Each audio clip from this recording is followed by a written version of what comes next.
India Pakistan में जो current situation है, इसको एक एनालिस्ट ने तो बोल भी दिया है दैट ये ऑलमोस्ट वॉर जैसी ही।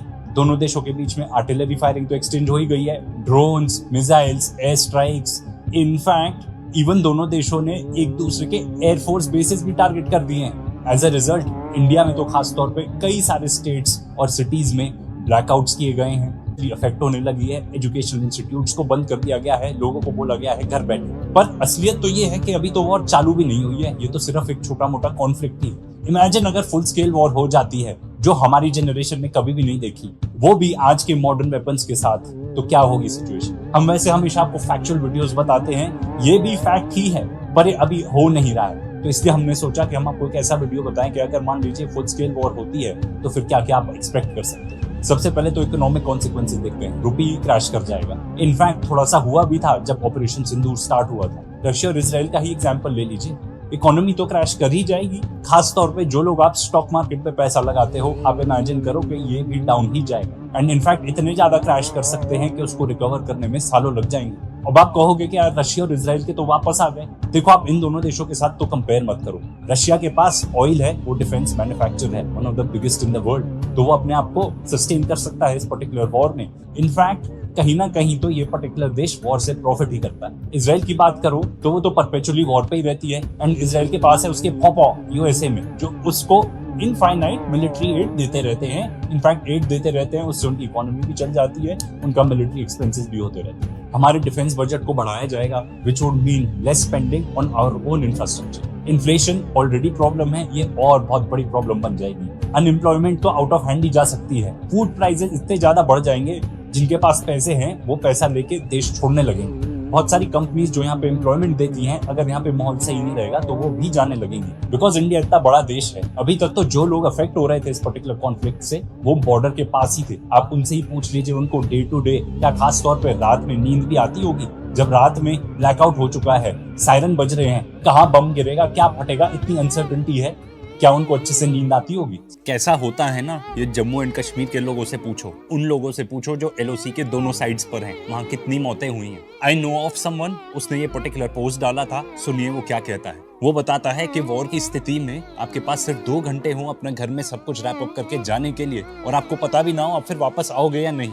साथ में वो पोस्ट में और भी चीजें बताता है, पर आप उनसे पूछो कि जब बम फूटता है ना तो कैसा लगता है। और ये particular news coverage news laundry का जरूर चेकआउट कर लेना। इसका टाइटल है, जो लोग सोशल मीडिया पर जंग लड़ रहे हैं वो एक बार बॉर्डर पे आकर लड़े, तब आपको पता चलेगा वॉर कैसी होती है। अभी आपको भले ही लगता हो कि अगर वॉर होगा तो रिस्ट्रिक्टेड रहेगा टू जम्मू एंड कश्मीर, पर ऐसा नहीं है। वो कहते हैं ना, anything is fair in love and war. Already civilians को टारगेट किया जा रहा है। अगर और चीजें बढ़ती हैं तो होम्स डिस्ट्रॉय हो जाएंगे, फैमिलीज तबाह हो जाएंगी। आप कहीं देख तो लो फोटोज वीडियोस के लेबनान, सीरिया, गाजा में क्या हो रहा है। आपको एग्जांपल मिल जाएगा कि अगर एयर स्ट्राइक होती है तो किस टाइप का डैमेज होता है। और जितने भी लोग कह रहे हैं ना वॉर चाहिए वॉर चाहिए, मैं आपको बताता हूँ, आप ये पर्टिकुलर 2 डॉक्यूमेंट्रीज ही देख लो। ये बेसिकली बताती हैं after math of war, not even during the war. मैं आपको चैलेंज करता हूँ कि आप ये 10 मिनट तक ये पर्टिकुलर डॉक्यूमेंट्री देखो और आपका गला ना सूखे तो बताना। और अगर आप मान लीजिए फिजिकली अफेक्ट भी ना हो, मेंटली कोप करना इतना ज्यादा मुश्किल हो जाएगा। हमारे देश में ऑलरेडी मेंटल हेल्थ एक बहुत बड़ा इशू है। सबसे पहले तो जैसे अभी चल रहा है मिलिट्री एस्टैब्लिशमेंट्स पे ही टारगेट किया जाएगा, फिर उसके बाद सिविल इंफ्रास्ट्रक्चर, पावर प्लांट्स, इस सब पे बात आ जाएगी। आप इमेजिन कर सकते हो कि अगर आपके शहर का इलेक्ट्रिसिटी ग्रिड को ही डिस्ट्रॉय कर दिया जाए, क्या आप बिजली के बगैर रह पाओगे। डैम्स भी ब्लो अप हो सकते हैं, सिटीज जो है ना एकदम फ्लड हो जाएंगी, फूड राशन हो जाएगा। जो इतना साल लगा है आपके पूरे शहर को बनाने में, वो यूं मिनटों में तबाह हो जाएगा। और जहां तक साइबर अटैक्स का सवाल है, कुछ भी normal day to day life में करना मुश्किल हो जाएगा। कोई मीडिया कवरेज नहीं होगी, कोई इंटरनेट नहीं, कोई सोशल मीडिया नहीं। ये जो वॉर्स है ना, ये होते हैं वॉर्स ऑफ एट्रिशन, एंड ये बहुत लंबे चलते हैं।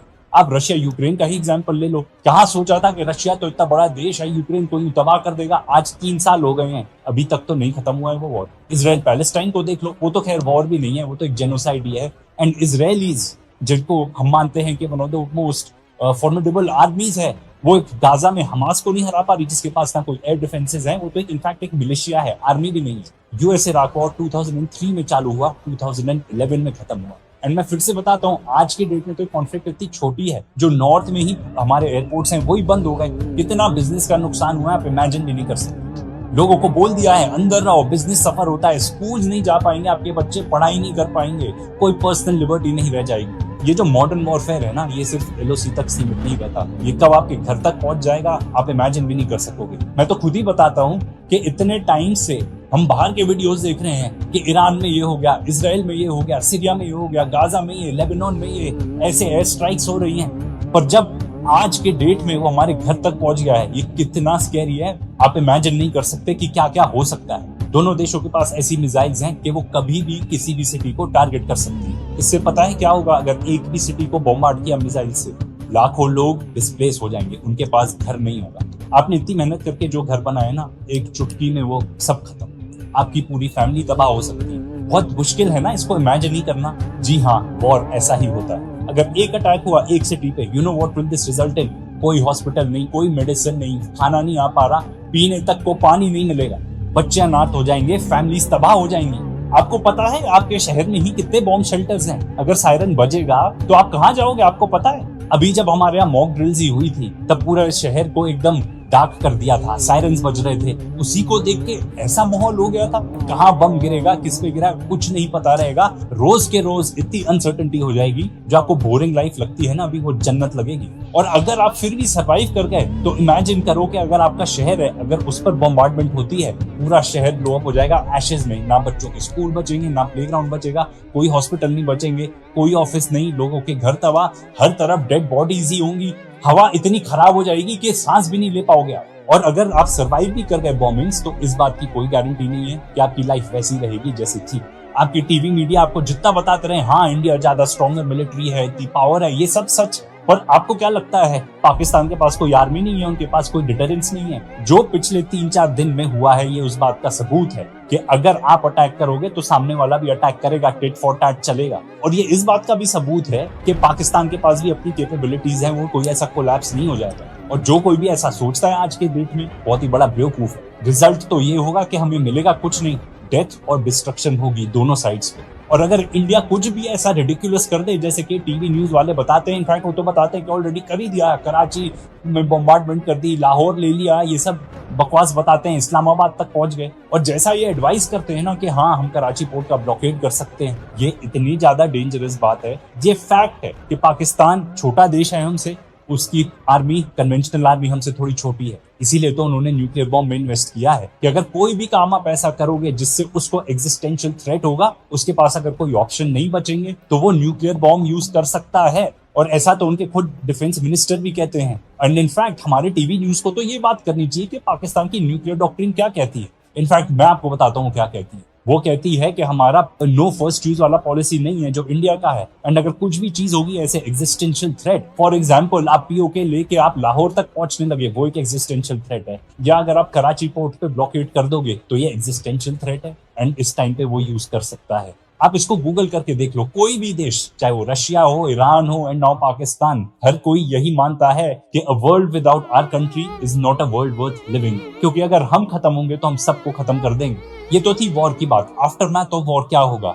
High inflation, unemployment. ये पर्टिकुलर पॉडकास्ट ही देख लीजिए जो हमने किया था air vice marshal Pramod Srivastava sir के साथ। उन्होंने ये बताया कि कैसे हाई टैक्सेस हो जाएंगे पूरे देश में, क्योंकि देश में इतना ज्यादा कर्जा हो जाएगा कि बहुत साल लग जाएंगे वहां पहुंचने में जहां हम आज हैं। ये जो अभी हमने आपको बताया, ये तो एक पर्टिकुलर सिचुएशन थी वॉर की, अगर कन्वेंशनल वॉर चलता है। पर जो इंडिया पाकिस्तान के बीच में क्राइसिस हुआ, उसमें हमने ये पाया कि 3-4 दिन में, जी हाँ सिर्फ 3-4 दिन ऑफ कॉन्फ्लिक्ट में हम इतने आगे तक पहुंच सकते हैं कि पूरी दुनिया तबाह हो सकती है। According to this CNN report, उनको एक अलार्मिंग इंटेलिजेंस की रिपोर्ट आई कि भाई बहुत ज्यादा एस्केलेट हो रहा है मामला, बहुत ज्यादा, इतना कि न्यूक्लियर वॉर का खतरा हो सकता है। इसीलिए अमेरिका ने इंटरवीन किया। एंड न्यूक्लियर वॉर के कॉन्सिक्वेंसेस क्या होंगे, आई होप आप लोग समझते हो, मुझे बताने की भी जरूरत नहीं है, पर मैं आपको थोड़ा बता देता हूँ। और ये पूरी नॉलेज हमें इस पर्टिकुलर बुक से मिली है, न्यूक्लियर वॉर अ सिनेरियो। अगर एक देश न्यूक्लियर बॉम्ब छोड़ता है टुवर्ड्स द अदर वन, तो वो अपने आप को बचाने के लिए दूसरे के ऊपर छोड़ देगा। इतना कंफ्यूजन हो जाएगा वर्ल्ड भर में कि अपने आप को बचाने के लिए सब एक दूसरे की तरफ न्यूक्लियर बॉम्ब स्ट्राइक्स कर सकते हैं। एंड क्यों छोड़ देंगे एक दूसरे के ऊपर? उसके पीछे रीजन सिंपल है, न्यूक्लियर बॉम्ब एक डेटरेंट है। एंड अगर आप किसी की न्यूक्लियर फैसिलिटीज अटैक करते हो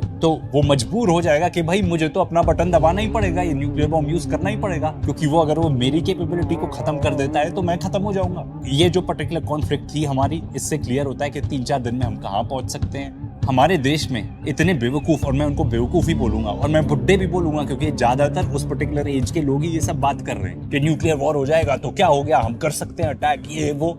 अरे आपको पता नहीं है कि कॉन्सिक्वेंस क्या होंगे, पूरी दुनिया खत्म हो जाएगी।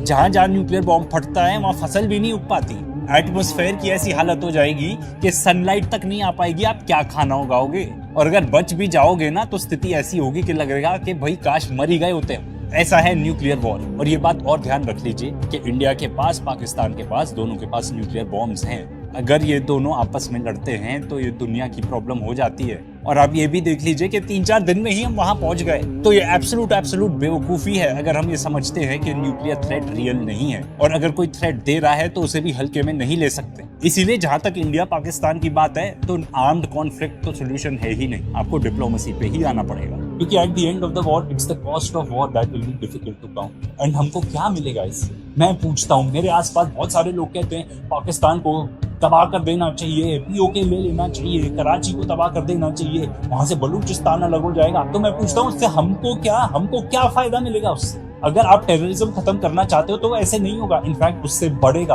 आप जितने भी वॉर वेटरन्स हैं आप उनसे बात करेंगे तो आपको यही बताएंगे जहां जहां भी वॉर हुई उसके बाद टेररिज्म बढ़ा ही है। क्योंकि ये बहुत सिंपल सी बात है और उसका बहुत अच्छा एग्जांपल आपको मिल जाएगा गाजा में। इजराइल जाके वहां पे जितने भी लोगों को तबाह करता है, जितने फैमिलीज को तबाह करता है, उतने ही लोग और खड़े हो जाते हैं उनसे लड़ने के। और ये तो फैक्ट ही है, इजरायली मीडिया खुद ही बताती है कि हमास को खत्म नहीं कर पाए वो, और अब तो उन्होंने 30,000 लोग और रिक्रूट कर लिए हैं Hamas.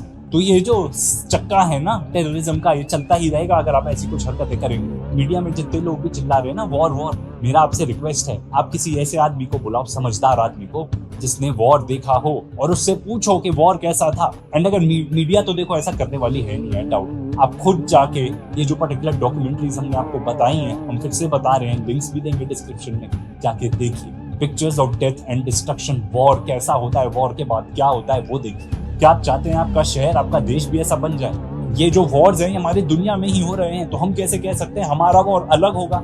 War means destruction. War में कोई भी विनर्स नहीं होते। इसलिए मेरे आपसे रिक्वेस्ट है, जितने भी लोग वॉर चिल्ला रहे हैं ना, do not wish for war. अपने लिए खुद डेथ एंड डिस्ट्रक्शन अपने आप के लिए मत विश करो। और हमारी जो इंडियन ऑडियंस है उनके लिए एक और बात, दो जो बहुत बड़े थ्रेट्स हैं हमारे लिए आज के डेट में, वो है मिस इन्फॉर्मेशन, डिसइन्फॉर्मेशन। और ये बात तो हमारे फॉरेन सेक्रेटरी विक्रम मिस्री ने भी कहा है अपनी इतनी सारी प्रेस कॉन्फ्रेंसेज में। इसीलिए बहुत इंपॉर्टेंट बात है, भारतीय एकता जिंदाबाद।